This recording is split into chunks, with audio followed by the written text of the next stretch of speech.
Directly to jail again. Either you're cheating or this game is rigged. Fine. Who was Fannie Lou Hamer? From Megan. Well, on August 22, 1964, a lot of Americans were asking that same question. That night, they turned on the TV to see Hamer on every news program. She looked like a nice middle-aged lady, somebody's mom or your neighbor. But in her home state of Mississippi, she was well known as a fierce voting rights advocate. For the past 2 years, she'd been fighting to get African Americans access to the polls. The Constitution said that the right to vote couldn't be denied due to race. But southern states have found sorts of ways but to get around the law. Stripped of the right to vote, black southerners had no voice in the racist system. To try to fight it, you face jail time, and intimidation, and violence. Hamer had experienced it all, and in that night she shared her story. And it was just a few minutes long but full of hardship and brutality. And the viewers who never heard of her before wept. And overnight she went being from a local activist to a national civil rights leader. Hamer was born in Mississippi in 1917, the youngest of 20 children. Her grandmother had been enslaved, and her parents, like many descendants of enslaved people, were sharecroppers. A plantation owner rented them farmland in exchange for a share of their crops, but he also charged high rates for tools and other expenses. So like most sharecroppers, they were constantly in debt. Hamer had to leave school after 6th grade to help her family in the fields. As an adult, she earned a position of responsibility on a plantation. She recorded each farmer's harvest and tried to get them their fair share. Then, in August 1962, the members of the Students Nonviolent Coordinating Committee, or SNCC, visited her church. All around the country, the civil rights movement was heating up, and it's one of its major players. It is students activists trained local community leaders to join the fight. In Mississippi, they focused on registering black voters. They told the congregation they could sweep out racist officials. Hamer was stunned. She didn't even know that she had the right to vote. So when they asked her volunteers to register to vote, she raised her hand high. No, it wasn't even that simple. And an angry crowd gathered at the courthouse to meet the 18 volunteers. They tried to scare Hamer and the others from even trying to register. But the volunteers stuck together and made a way in. Inside the courthouse, the clerk was no more welcoming. He demanded the group to pass a test before registering.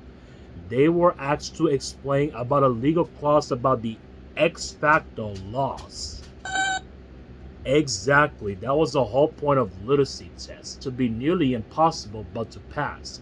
So clerks can refuse anyone the right to vote. They also demand a poll tax, a fee meant to discourage would-be voters.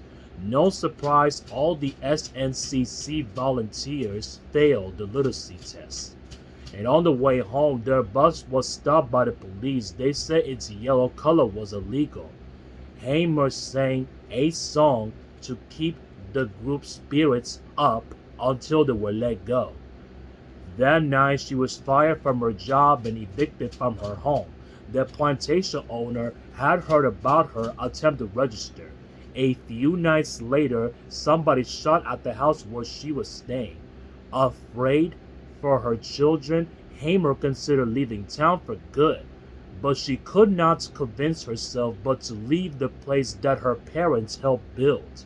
She rented a house from a neighbor and took a job with a committee. Hamer's home became a gathering place for volunteers and civil rights leaders, and among them she stood out. She wasn't male, young, well-educated, or a middle class. She knew what poor black families endured because she'd been living it. That first-hand experience made her a powerful speaker. She will often break into song to motivate crowds. Before long, she was well known for her singing voice as her activity. but her growing influence made her a target for racist attacks. She got threatening letters and phone calls, and her husband lost job after job. Somebody threw a bomb at her house, though luckily it failed to explode. Then, in June 1963, Hamer and 6 fellow activists were arrested. They tried to eat at a whites-only diner. Local police held them for 3 days, beating and torturing them. Hamer's kidneys were permanently damaged, and she lost sight of one eye. Hamer and other activists realized the legal authorities were not going to change unless they were forced to. So, in 1964, they started a massive voter registration drive called Freedom Summer, and it brought hundreds of mostly white college students down to Mississippi. They went door to door registering black voters. It was dangerous work, and 3 volunteers were being dead in the first week, but the nation could no longer ignore what was happening in Mississippi. For the rest of the summer, stories of beatings and shootings made headlines all around the country. And at the end of August, Hamer and other activists went to Atlantic City, New Jersey. That was the site of the Democratic National Convention. The big event awarded party choose its nominee for president.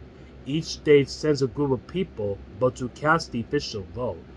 No surprise, Mississippi's representatives were all white. Hamer's group was there to challenge their authority. Since the state executed black voters, they said the declaration was illegal. They were Mississippi Sioux representatives, and they have voter registrations to prove it. And the protest caused a lot of noise, and Hamer was giving a lot to speak. Before a national audience, she described what she had endured simply for trying to vote, being threatened and shot at by fellow citizens, being beaten by the police. She challenged the nation to consider for its own values.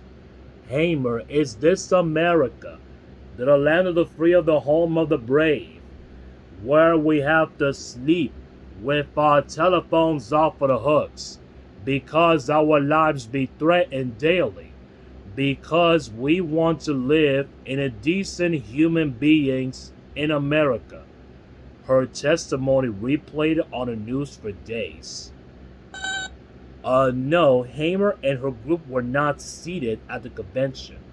But a year later, President Lyndon Johnson would sign the Voting Rights Act of 1965, and they outlawed all kinds of barriers to voting, like literacy tests and poll taxes.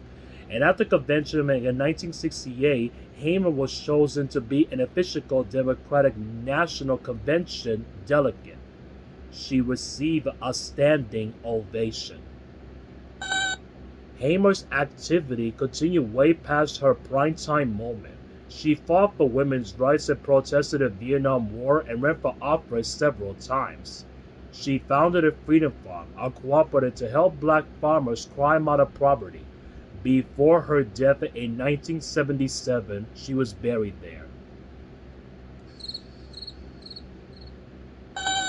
Yeah, I guess it is your turn to roll.